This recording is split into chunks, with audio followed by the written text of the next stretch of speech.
kiosco.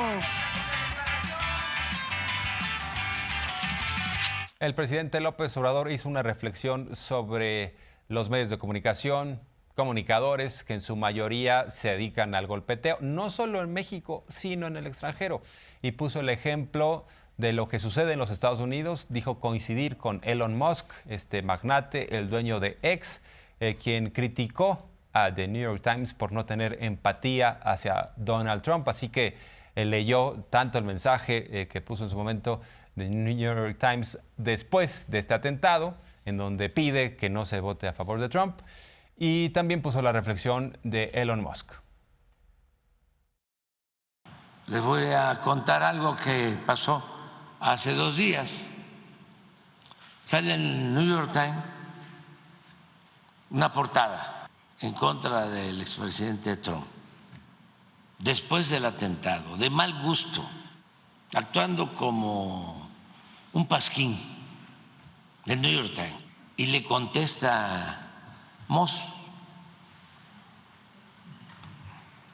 en un mensaje de Twitter, para que no estemos pensando que es solo México, ¿no?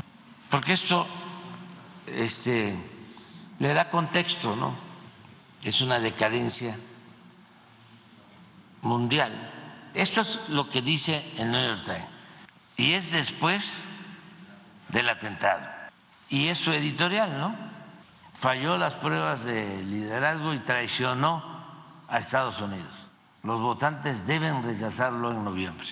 Imperativo, autoritario. Y Musk les dice, son seres humanos verdaderamente insensibles y despreciables, ni una pizca de empatía, porque lo hacen, creo que es al día siguiente, ¿no?, del atentado. Sí, exactamente. Ese es el domingo. Esa es la página editorial del domingo. Esto no lo hace el Reforma, ni el Universal, ni Televisa, ni Azteca, ni Imagen, ni Financiero. Porque me pregunta sobre en dónde hay más, ¿no?, manipulación. Pero si nos atenemos a esto, allá. Porque no estamos hablando de cualquier periódico, es el New York Times.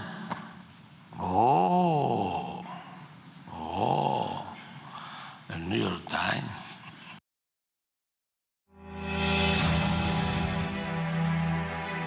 A pesar de los resultados de Petróleos Mexicanos en todas sus áreas, desde la administración, la exploración y la refinación, medios de comunicación, comentaristas y políticos de oposición sostienen 3 mentiras sobre Pemex. 1. Falso que Pemex opera con pérdidas. O sea, ya Pemex no es esa empresa, esa vaca lechera que le sacaban toda de la ubre para financiar el gasto público. No, definitivamente ya no le va a... Al revés. Toca hablar de Pemex y el barril sin fondo, en que se ha convertido la principal empresa paraestatal del gobierno mexicano, que también al mismo tiempo aparece dentro de las 100 empresas petroleras del mundo como la peor económicamente hablando. Si fuera privada, estaría quebrada. Y Pemex, Joaquín, Pemex es una bomba de tiempo. Así de plano, una bomba de tiempo. Como parte del constante ataque en contra de la política energética del presidente Andrés Manuel López Obrador, se repite la mentira que asegura falsamente que Pemex es un barril sin fondo que opera con pérdidas. Sin embargo, Petróleos Mexicanos reportó en los últimos 3 años una utilidad neta superior a los 159,000 millones de pesos. 2. Falsas implicaciones negativas por el recorte en la exportación de crudo. Los precios del petróleo están subiendo. Hay una tendencia para que suba el precio del petróleo. Y Petróleos Mexicanos decide, en contra de la lógica y del sentido común, que va a exportar menos petróleo. Porque van a dejar ese petróleo pesado, ese que no es muy bueno para hacer gasolinas, que es muy caro de refinar. lo van a dejar porque ahora sí parece que ya va a comenzar a funcionar la refinería de Dos Bocas. Otra mentira difundida es la que asegura que el recorte de exportaciones de crudo de Pemex tendrá consecuencias negativas en la economía del país. Esto es falso. El Plan de Refinación Nacional contempla la sustitución de exportaciones de crudo para que el Sistema Nacional de Refinación procese diariamente 1.452.000 barriles de petróleo, dando como resultado 1.228.000 barriles diarios de combustibles. Además, las ventas de Pemex en el mercado interno de combustibles han aumentado y durante el primer trimestre de 2024 representaron el 75.5% de todos sus ingresos. Una fuente estable y permanente que contribuye al fortalecimiento financiero de Petróleos Mexicanos y a la economía mexicana. 3. Falso que la deuda de Pemex aumentó y es inmanejable. Bueno, son 3 o 4 datos centrales los que demuestran que en este cierre de sexenio el desastre que ha sido la política energética y sobre todo la administración de Pemex. Para comenzar, la deuda de Pemex creció en lugar de reducirse. Hoy debe más y nada menos que 106,000 millones de dólares. Si fuera una empresa privada, Pemex ya tendría que haberse declarado hace bastante tiempo en quiebra. A lo largo de la actual administración, se ha asegurado falsamente que la deuda de Pemex no se puede manejar y pone en riesgo a la empresa y a las finanzas del país. El saldo de la deuda de Pemex ha disminuido 30,000 millones de dólares durante el sexenio, mientras que el gobierno federal ha realizado transferencias a Pemex por 952,000 millones de pesos. Petróleos Mexicanos ha realizado pagos de impuestos y derechos al gobierno de México por más de 4 billones de pesos, lo que significa una contribución neta de más de 3 billones de pesos. Infodemia. Además hay que destacar que Petróleos Mexicanos era la gallina de los huevos de oro en el régimen neoliberal y, bueno, sangraron a Pemex. Uno de los temas centrales es el huachicol, porque desde la torre de Pemex, en las oficinas centrales, se sabía que había tomas clandestinas y se toleraban. ¿Por qué razón? Porque pues había un jugoso negocio.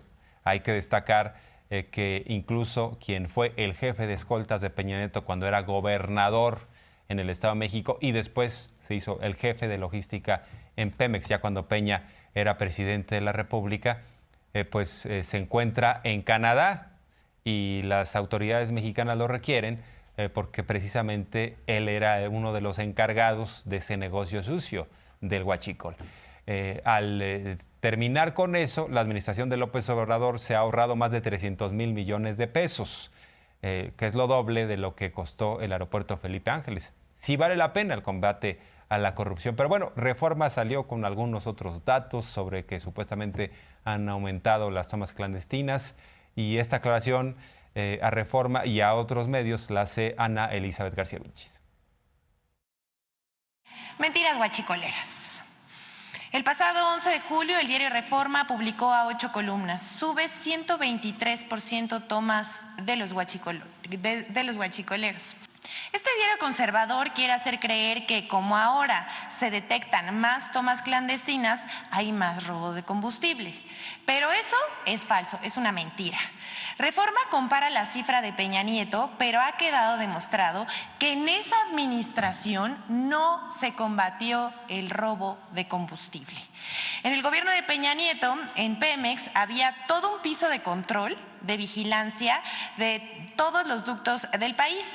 Y cuando pinchaban un ducto, sonaba una alarma. ¿Pero qué creen? Esa alarma podía sonar por semanas y nadie hacía nada. Del 1 de diciembre de 2018 a la fecha, el robo de combustible ha disminuido 94.2%, lo que ha significado una recuperación de casi 338,000 millones de pesos. ojo aquí, del Centro de Investigación Económica y Presupuestaria, el cual asegura que de continuar la política energética de este sexenio, financiar a Pemex y a la CFE costaría el próximo gobierno 2.1 billones de pesos en 6 años, que equivalen al 6% del Producto Interno Bruto en 2023. Pero también es falso. O sea, 2 mentiras en la misma portada. Y también destacar que como nunca hay una atención a los jóvenes, porque antes se les estigmatizaba. Incluso los neoliberales les llamaban ninis, que ni estudiaban ni trabajaban. Entonces no valía la pena invertir en la juventud, no invertían un solo peso. Ya sabemos que eso de las inversiones no les gustaba, sino les encantaba robarse el dinero. Son amantes de lo ajeno, ¿no? Entonces lo que se plantea es que ha habido una política muy clara y está muy ya platicado, muy narrado el tema del programa Jóvenes Construyendo el Futuro, que les permite trabajar a estos jóvenes y después son pues muchos de ellos sujetos a que les den un empleo permanente. Mientras tanto, el gobierno les paga un salario digno. Y esto es parte de lo que señala Ana Elizabeth García Vilchis frente a quienes dicen que pues, ha habido desatención y que hay desempleo entre los jóvenes. El 14 de julio pasado, el Universal, Infobae, también estuvo Consulta Veracruz, el Heraldo de México, cadenas de radio. Ellos publicaron notas con la misma información y el mismo enfoque discriminatorio, hay que decirlos. Hay que ver cómo cabecearon estas notas. Ellos afirmaron que México tiene el tercer lugar en ninis, de jóvenes entre 15 y 29 años que no estudian y trabajan. Pero esto es una mentira. Además de que mienten, estos medios estigmatizan y discriminan a los jóvenes mexicanos llamándoles ninis, es decir, que ni estudian ni trabajan. Pero esto resultó una mentira. Según la Organización para la Cooperación y Desarrollo Económico, México es el tercer lugar con menor desempleo juvenil, con 5.2% de la OCDE, solo por debajo de Alemania y Japón. México, además, es el tercer mejor país en empleo para los jóvenes de la OCDE y es el que menos desempleo en general tiene, 2.6%, igual que Japón. Aquí lo vemos. La población desempleada de 15 a 29 años hasta mayo del 2024 representa el 1.3% de la población económicamente activa en nuestro país.